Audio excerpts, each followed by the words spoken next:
Innal hamdalillah nahmaduhu wa nasta'inuhu wa nastaghfiruh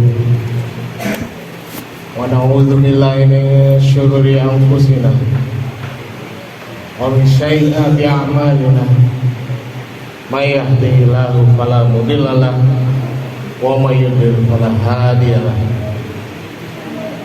Asyhadu an la ilaha illallah wahdahu la syarika lah wa asyhadu anna Muhammadan abduhu wa rasuluh. Allahumma shalli ala sayyidina Muhammad wa ala alihi wa sahbihi ajmain, amma ba'du. Ya ayyuhalladzina amanu taqullaha haqqa tuqatih wa la tamutunna illa wa antum muslimun. Ma'asyiral muslimin, sidang Jumat yang berbahagia. Pertama-tama marilah kita panjatkan puja dan puji syukur kita kehadirat Allah Subhanahu wa taala, di mana pada Sayyidul Ayyam ini Jumat 27 Jumadil Akhir 1444 Hijriah atau bertepatan dengan 20 Januari 2023, kita masih diberi kesempatan untuk berkumpul, diberi nikmat Islam, diberi nikmat iman, diberi kesehatan, sehingga kita bisa mengikuti sholat Jumat pada siang hari ini. Salawat dan salam tercurah kepada junjungan kita Nabi besar Sayyidina Muhammad beserta para keluarganya, para sahabat-sahabatnya, para istri-istrinya dan para keturunannya dan para seluruh pengikutnya sampai hari kiamat nanti. Mudah-mudahan kita semua mendapatkan syafaatnya di yaumil kiamah nanti. Amin. Ma'asyiral muslimin, jamaah salat Jumat yang berbahagia. Tentu pada hari ini Al-Fakir akan mencoba menyampaikan pesan yang tidak terlalu baru, tetapi menjadi penting buat kita, karena pada hari ini kita harus menghadapi kenyataan bahwa banyak generasi-generasi muda Islam yang semakin jauh meninggalkan ajaran-ajaran agamanya. Apa buktinya? Coba kita lihat berapa banyak peserta didik di SMP 52 ini yang masih belum mampu membaca Al-Quran. Kita lihat berapa banyak anak-anak yang tertidur waktu sholat Jumat. Padahal di sholat Jumat adalah kesempatan yang terbaik untuk mendapatkan siraman rohani. Kita lihat lagi berapa banyak peserta didik SMP 52 Jakarta ini yang masih konsisten untuk ikut sholat berjamaah, baik di masjid, di sekolah, maupun masjid di rumah. Mari kita lihat lagi berapa banyak remaja-remaja Islam yang rutin mengikuti majelis-majelis taklim. Hanya segelintir, hampir nyaris. Tidak ada lagi yang namanya remaja-remaja masjid, remaja-remaja Islam yang mau ikut duduk dalam majelis-majelis taklim. Yang tersisa tinggal hanya orang-orang yang tua-tua, batuk-batuk, badannya bongkok-bongkok, rambutnya putih-putih, bau tanah, bentar lagi masuk dalam lubang kubur dan sakit-sakitan. Apa alasannya?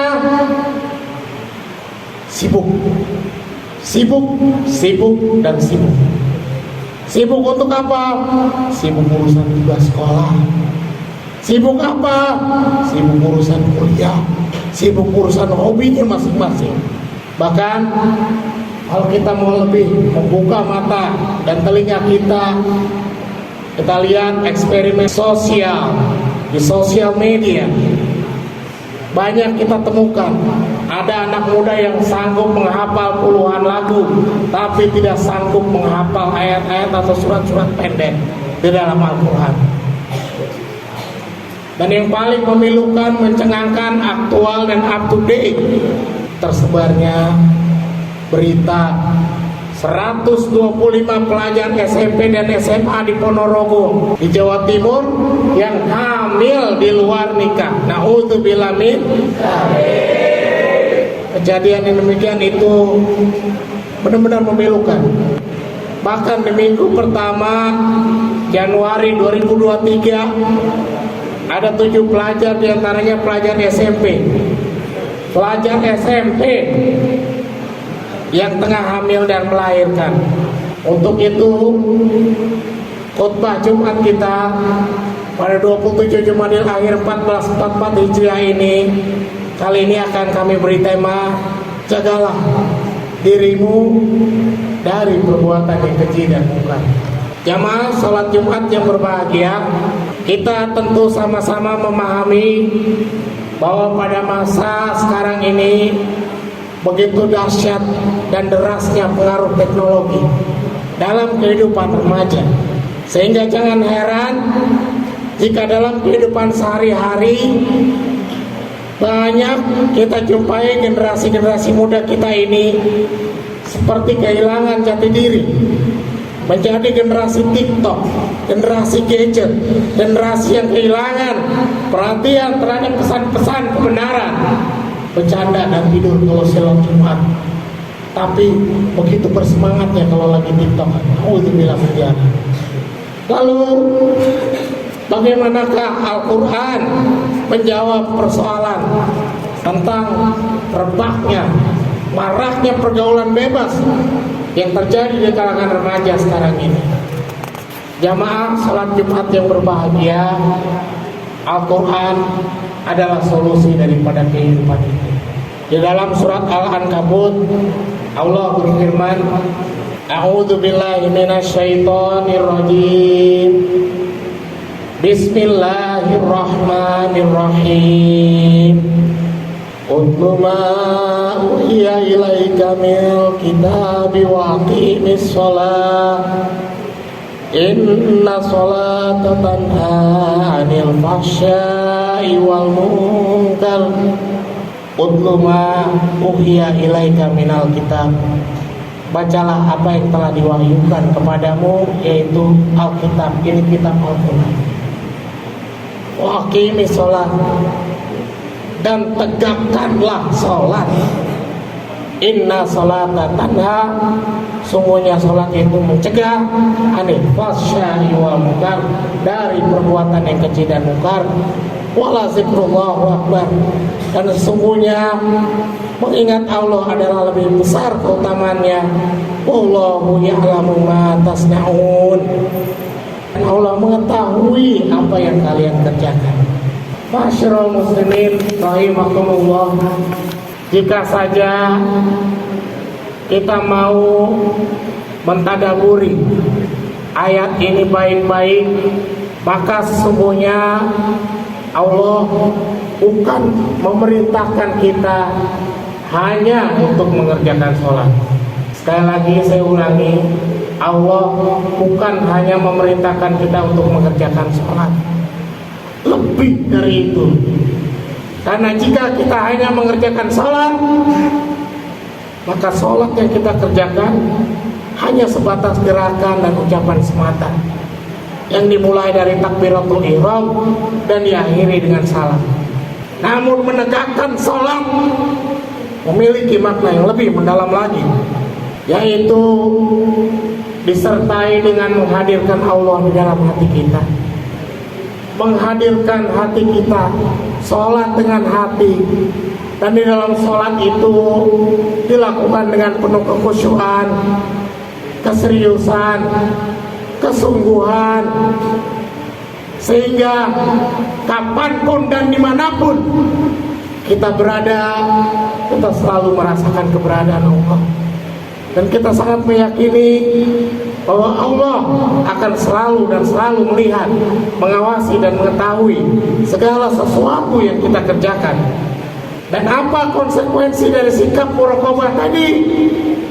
Konsekuensi dari sikap muraqabah tadi yaitu orang yang menegakkan sholatnya akan terhindar dari perbuatan yang tercela, perbuatan-perbuatan mungkar, perbuatan-perbuatan yang mendatangkan dosa, perbuatan-perbuatan yang menentang perintah-perintah Allah seperti berzina, mencuri, korupsi, mengadu domba, dan lain sebagainya. Jamaah salat Jumat yang berbahagia, dikisahkan oleh Sayyidah Aisyah radhiyallahu anha. Beliau berkata, ada 3 orang sahabat Ansor yang keutamaannya tidak bisa dilampaui siapapun, yaitu Sa'ad bin Mu'az, Usaid bin Huzair, dan Abad bin Bishr. Nama terakhir yaitu Abad bin Bishr merupakan sahabat Nabi Muhammad SAW dari kalangan Ansor yang dikenal sebagai ahli ibadah. Secara Islam mengukir namanya dengan tinta emas. Dialah pemuda yang pemberani, bersuara merdu, dan semasa remaja belajar Al-Quran kepada Mus'ab bin Umair. Selain itu, beliau juga sangat mencintai Rasulullah SAW. Dia selalu siap mendampingi dan menjalankan semua titah-titah dan apa yang diperintahkan oleh Rasulullah SAW. Suatu hari, usai perang Zatul Riqah, Rasulullah dan pasukan kaum muslimin beristirahat di sebuah lembah. Tak lama berselang, Rasulullah bertanya kepada pasukan itu, siapakah yang akan berjaga malam ini? Kemudian Abad bin Asir dengan suara lantangnya menjawab, saya siap menjaganya Rasulullah. Kemudian singkat cerita, Abad bin Amar menjaga lembah itu. Abad bin Amar adalah 2 pemuda yang disatukan dalam sebuah persaudaraan oleh Rasulullah. Tak lama setelah hijrah, keduanya lantas pergi menuju ke pintu lembah untuk berjaga malam, menunaikan apa yang diperintahkan Rasulullah. Abad dari kalangan Ansor, sedangkan Amar dari kalangan Muhajirin. Amar lalu memilih untuk berjaga pada awal hingga tengah malam, sedangkan bagian jaga Abad bin Bishr dari tengah malam hingga di penghujung malam. Amar langsung berjaga saat itu juga.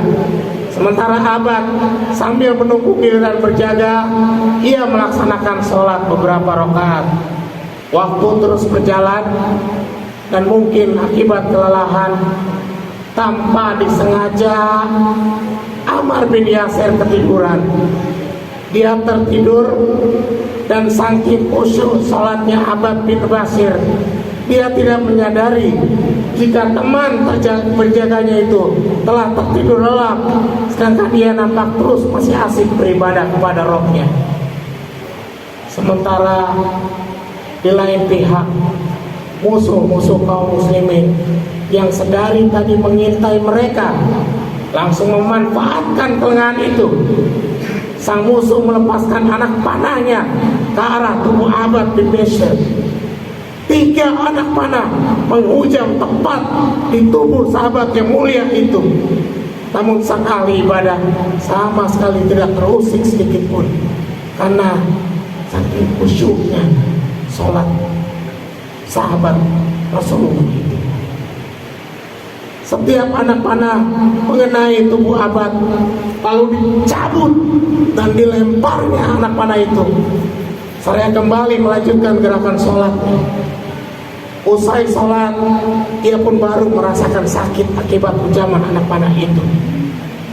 Abad lalu membangunkan sahabatnya Ammar bin Yasir dan meminta untuk bergantian berjaga.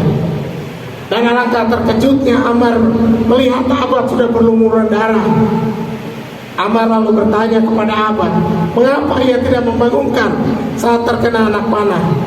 Jika saja Abad membangunkannya, maka tidak akan banyak anak panah yang mengenai tubuh Abad. Lalu apa yang dijawab oleh Abad terhadap pertanyaan temannya itu? Abad menjawab, saat itu aku sedang membaca surat Al-Kahfi. Aku tidak ingin ruku sebelum menyelesaikan sholat. Namun beberapa anak panah bersusulan menusukku, sehingga aku memperpendek bacaan dan ruku agar bisa selesai. Segera membangunkanmu. Begitulah jawab Abad bin Bishr. Demi Allah, seandainya aku tidak mengkhawatirkan lembah ini, bagaimana yang diberitakan Rasulullah, aku tidak menyelesaikan sholatku sebelum selesai membaca seluruh surat Al-Kahfi. Ma'asyiral muslimin rahimakumullah, di zaman yang serba modern ini, yang sangat jauh rentangnya 1400 tahun dari zaman para sahabat, bagaimana kita bisa meraih kekhusyuan dalam sholat sebagaimana sholatnya para sahabat, sehingga kita bisa menegakkan sholat, menjauhkan segala yang keji dan mungkar.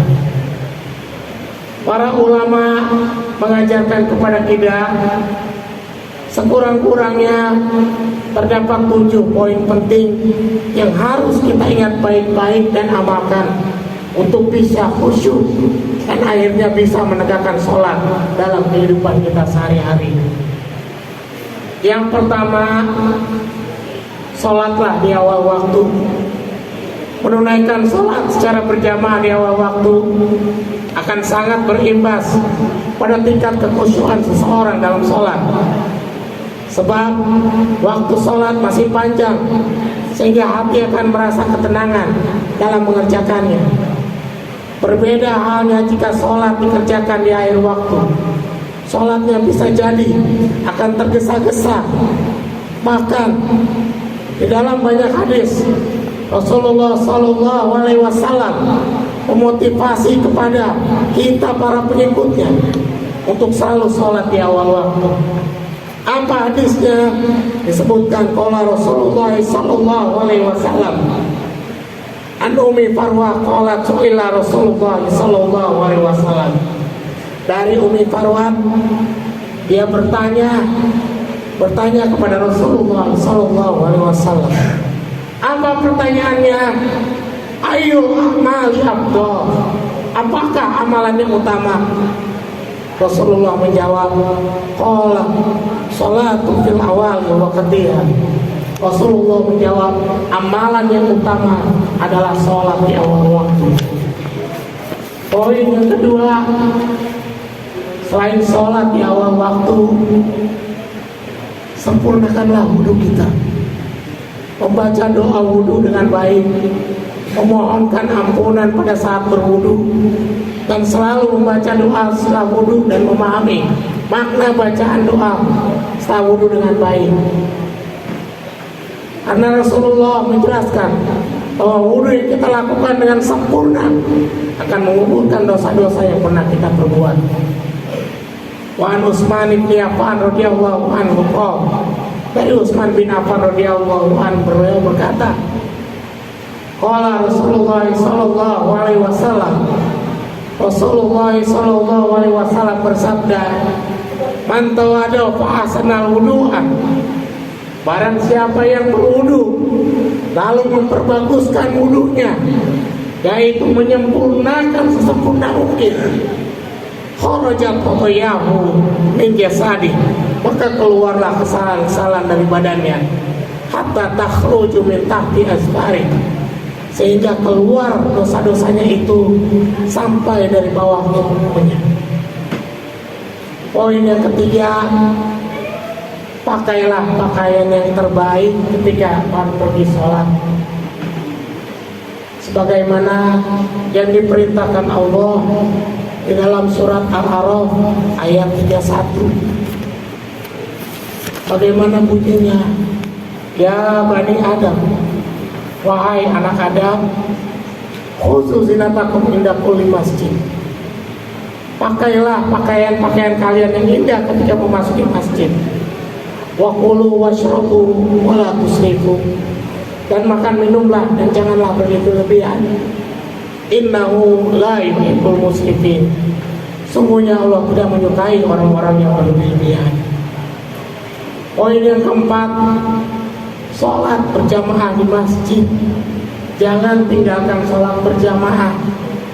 An Ibnu Umar radhiyallahu anhu, dari Abdullah bin Umar radhiyallahu, semoga Allah meridhoi mereka, anna Rasulullah sallallahu alaihi wasallam bahwa Rasulullah sallallahu alaihi wasallam bersabda, sholatul jamaati afdalu min sholatil fardhi bi sab'in wa irsyina darajah. Sholat berjamaah adalah lebih utama dari sholat fardhu, yaitu sholat sendirian dengan kelebihan 27 derajat. Disebutkan lagi dalam hadis yang lain, An Utsman bin Affan radhiyallahu anhu, dari Utsman bin Affan, semoga Allah meridhoinya, sami'tu Rasulullah sallallahu alaihi wasallam yaqul, aku mendengar Rasulullah sallallahu alaihi wasallam bersabda, man sholal isya'i fi jamaah, barang siapa yang salat isya berjamaah, faka'annama qama nisfal lail, maka seolah-olah dia sholat setengah malam. Waman sholat subuh berjamaah, dan barang siapa yang sholat subuh berjamaah, faka'annama sholat lailah kullah, maka seolah-olah dia sholat sepanjang malam. Demikianlah Rasulullah memberikan motivasi kepada pengikutnya supaya semangat untuk sholat bersamaan di masjid. Yang kelima, berusaha ikhlas, berusaha ihsan. Bagaimana caranya? Dalam sebuah hadis diterangkan yang diriwayatkan oleh Bukhari, ada seorang laki-laki yang bertanya kepada Rasulullah tentang arti ihsan. Wahfirni anil ihsan ya Rasulullah. Apa artinya ihsan ya Rasulullah? Rasulullah menjawab, Rasulullah bersabda, anta mu'adallaha ka'annaka tarah. Engkau beribadah kepada Allah seakan-akan engkau melihatnya. Fa ilam takun tarah, dan jika engkau tidak bisa melihatnya, fa innahu yarah, sungguhnya ia melihat. Dan ketiga, selesai sholat, seorang hamba terus menerus merasa dilihat oleh Allah, maka hamba Allah itu akan memiliki sikap muraqabah, selalu merasa diawasi, selalu merasa dilihat, takut berbuat dosa dan maksiat dan kemungkaran. Dan sebaliknya, ketika seorang hamba tidak pernah menghadirkan Allah, tertawa-tawa, bercanda-canda dalam sholat Jumatnya, maka sangat sulit sekali baginya terhindar dari segala perbuatan-perbuatan yang kecil dan besar. Nauzubillah min dzalik. Yang keenam, memahami makna bacaan sholat dengan baik. Tanpa memahami makna, tidak sedikit kita lihat di sosial media, banyak bahkan non-muslim yang tersentuh, bahkan menangis ketika membaca dan mendengar lantunan ayat suci Al-Quran. Dan akan jauh lebih berbeda dan akan dalam jika kita mampu memahami setiap makna yang terkandung di dalamnya. Oleh karena itu, berusahalah untuk bisa memahami sedikit demi sedikit arti dari makna bacaan sholat kita, agar kita bisa meraih kekhusyuan dan menegakkan sholat. Dan yang terakhir, yang ketujuh, sholatlah sebagaimana kita akan melakukan sholat yang terakhir dalam kehidupan kita. Cara ini adalah cara yang paling ampuh agar kita bisa menjadi orang yang khusyuk dalam sholat. Kita bisa meraih kekhusyuan dalam sholat kita dengan melepaskan semua ikatan-ikatan dunia serta menghadirkan kematian. Kita akan bisa berusaha memperbaiki sholatnya menjadi lebih baik. Dan semoga kita terhindar dari perbuatan yang keji dan mungkar. Kita mampu meraih kesuksesan dan termasuk ke dalam orang-orang yang menegakkan salatnya dalam kehidupan. Barakallahu li wa lakum fil Qur'anil Karim wa nafa'ani wa iyyakum bima fihi minal ayati wa zikril hakim wa taqabbala minni wa minkum wa tilawatahu innahu huwal ghafurur rahim. Allahumma salli wa sallim ala sayyidina Muhammad wa ala ali sayyidina Muhammad.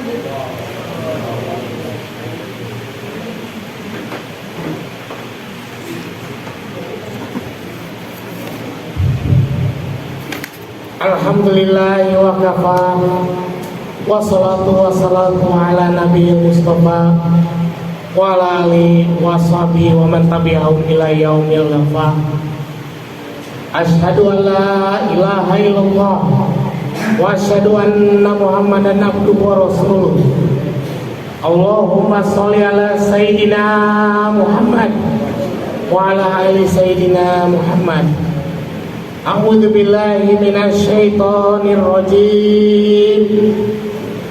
Bismillahirrahmanirrahim. Qad aflahal mu'minun alladzina hum fi shalatihim khashi'un.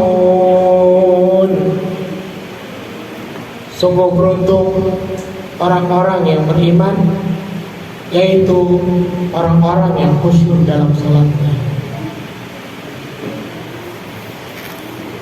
Orang-orang yang khusyuk dalam salatnya adalah orang-orang yang beriman, dan orang-orang yang bisa khusyuk dalam salatnya adalah orang-orang yang beruntung.